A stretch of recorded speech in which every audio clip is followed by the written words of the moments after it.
উত্তরবঙ্গের যাত্রীদের জন্য সুখবর। আজ থেকে পথ চলা শুরু করলো শিয়ালদহ হামসফর এক্সপ্রেস।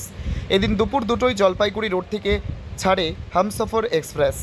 নতুন ট্রেন পেতেই খুশির হাওয়া উত্তরবঙ্গের যাত্রীদের মধ্যে।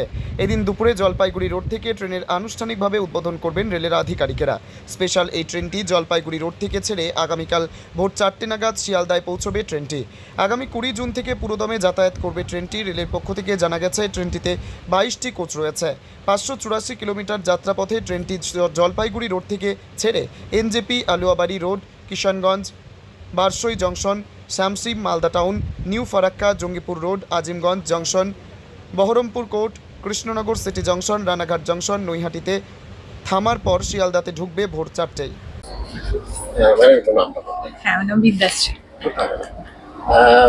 আপনার এই ট্রেনের যে যাত্রা করছেন আজকে প্রথম ছাড়ছে এবং জলপাইগুড়ির কোনো স্টেশন থেকে প্রথম একটা ট্রেন এভাবে চালু হলো, কেমন লাগছে? আমাদের জন্য খুব ভালো, জলপাইগুড়িবাসীর জন্য খুব ভালো লাগছে। এবং ট্রেনটা দেখেও খুব ভালো লাগছে, খুব পরিষ্কার পরিচ্ছন্ন, নিট অ্যান্ড ক্লিন, দেখে ভালো লাগছে। আমরা প্রথম যাত্রী, এটার জন্য খুব লাকি। এমনি যাত্রী স্বাচ্ছন্দ্য বা কিরকম দেখছেন ট্রেনটা? হ্যাঁ, খুব ভালো লেগেছে, খুব ক্লিন। বললাম ঢুকেই আমরা বলেছি যে খুব ক্লিন, নিট অ্যান্ড ক্লিন, এটাই সব থেকে ভালো লাগছে দেখে। কতটা প্রয়োজন ছিল? খুবই প্রয়োজন ছিল, কারণ জলপাইগুড়িতে তো সেইভাবে ডাইরেক্ট ট্রেন সেরকম জলপাইগুড়ি থেকে ছাড়ে এরকম ট্রেন খুব কমই আছে, তো ওই জন্য খুব ভালো লাগছে। খুবই আনন্দের বিষয়, বিশেষ করে আমার মামার বাড়ি মুর্শিদাবাদ হয়ে এই ট্রেনটি যাবে, তার থেকে একটু তার মধ্যে আমি বেশি আনন্দিত। এবং ওই রুটে কোনো ট্রেন ছিল না এতদিন। আমি এই ট্রেনটা করে আগামী দিনে আমার মামার বাড়িতে যেতে পারবো।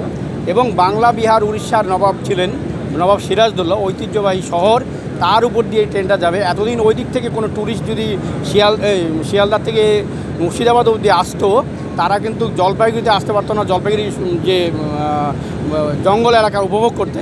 এখন একই ট্রেনের মধ্যে রাস্তায় পড়বে, একদিকে বাংলা, বিহার, নবাব সিরাজদৌল্লার বাড়ি, আরেক দিক দিয়ে যেমন আমাদের জঙ্গল উপভোগ করতে পারবে, পাহাড় উপভোগ করতে পারবে। আমার নাম কার্তিক चंद्र दास।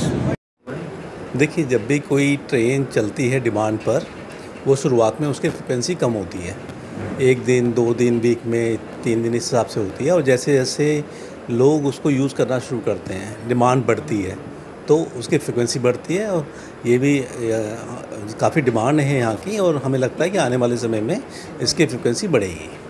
सर, कब से परमानेंटली चलेगी? नहीं, ये तो परमानेंट है। आज है, अगले सैटरडे को फिर चलेगी। ये परमानेंट है, एवरी सैटरडे ये यहाँ से सियालदह तक चलेगी। पहला दिन सर टिकट तो फुल हो गया शायद? 100% बुकड है इस समय।